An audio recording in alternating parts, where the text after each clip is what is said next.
What's going on, guys? And we are back on the snow, or we're still on the snow, I should say. This is a continuation of kind of sled review. So we did the 9R in a previous video. Today we're doing the 650, and then later we are doing the Boost. So Bruce has had this 650. This is a 22 650 XER.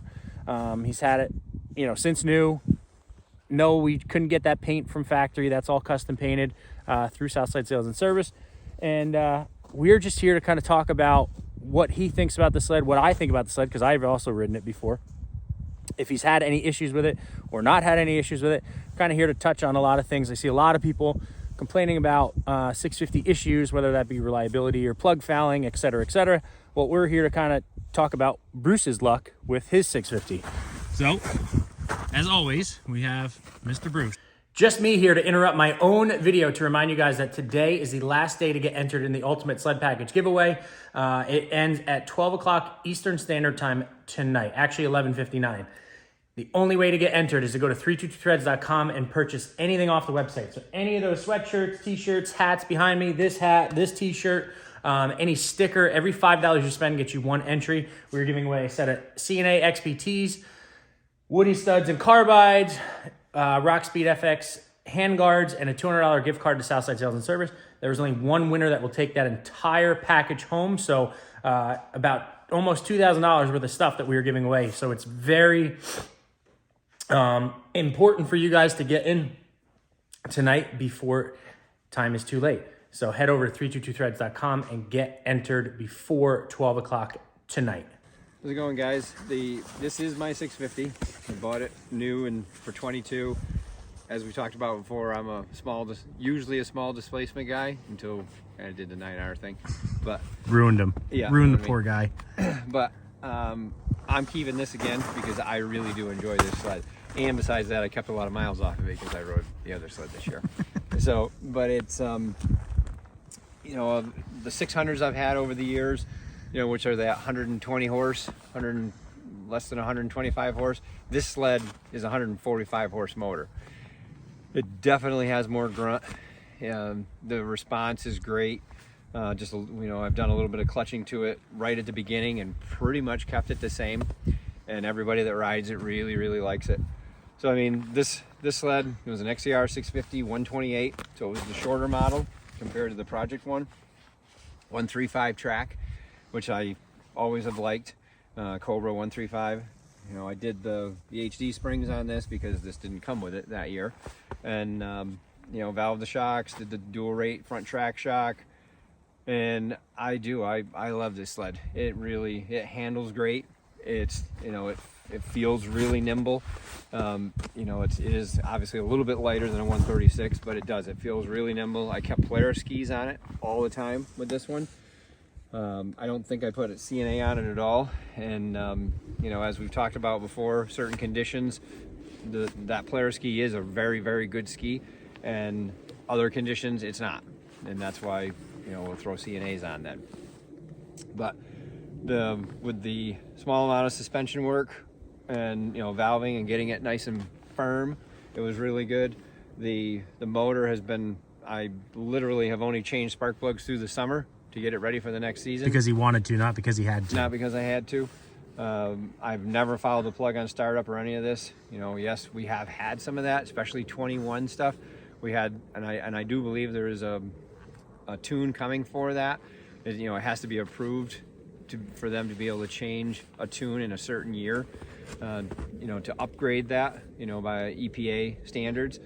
So I do believe that will happen for somebody that's got that issue with a 21. But other than that, these have been very, very good motor.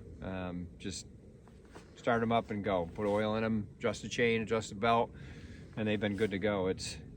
We've sold a lot of 650s in different segments of snowmobiles, not just XCRs, you know, between XCs or Adventures this year, and you know, really very low amount of problems with them.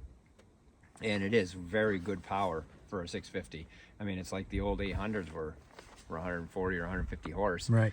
And I mean, I got on it last year and I was impressed. I was like, wow, it definitely doesn't feel like a 600. Definitely, I would say that's comparable to an 800. Yeah. you know, previous before they came out with the 850s. Yeah. I definitely would say it's comparable to that. And then this year, you know, Bruce, when he's bored in the summertime, it's like, well, what did Bruce do over the winter or the summertime? So he's like, hey, try this thing out. So I got on it and I was like, oh my Lanta. I was like, did you put an 850 in this thing? And he's like, no. And I'm like, well, then what did you do? Because it doesn't feel like last year's. So he ended up actually changing some gearing around. Yeah.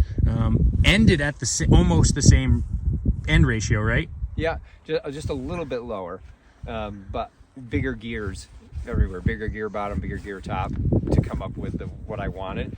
And it did. As soon as I took it out before you rode it, I was like, boy, I don't remember this being like that last year. And then you rode it, and that's when you came back and asked me. And then it's like, it's really made it even a little bit more of a fun factor. Mm-hmm. Yeah, it didn't change the clutching at all. It was just, you know, I had kept the same stuff I did last year. Yeah, it was just gearing. Jury's still out if he actually did it or not. I haven't opened the side panel. Yeah, actually, we did. I'll tell you guys that when we get to the boost. Yeah. But aside from that, he's, you know, just like he said, he's had no issues at all with the 650, no plug fouling, no nothing. I mean, yeah. And you know, just like the 9R and my boost, you know, his 6, we ride hard, you know, so they're not getting babied. Even through break-in, they ran hard. And yeah. You know, I know a lot of guys are like, no, you can't run them that hard. And it's like, yeah, I mean, it's all electronic break-in now between fuel and oil. You know, other than taking the thing and putting it on a stand and holding it to the bar, obviously nobody's going to do that. It's like you're going out, you're riding them, the temp is going up and down like it should. I mean, these run so low in temp now anyway.